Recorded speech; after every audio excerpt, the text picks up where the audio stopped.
So here's the dryer, Whirlpool Duet. I'm going to install the control board right here, and I'll test it for operation, and I will show you in the next episode how it works.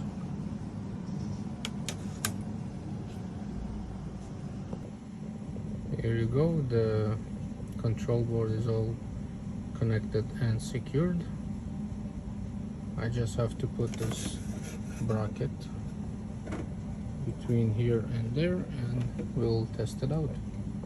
So the control board was installed, and now we're gonna test it out. And here you go, dryer is working and tested good. Whirlpool Duet. If you have any questions, you can comment, subscribe and like. Thank you for watching.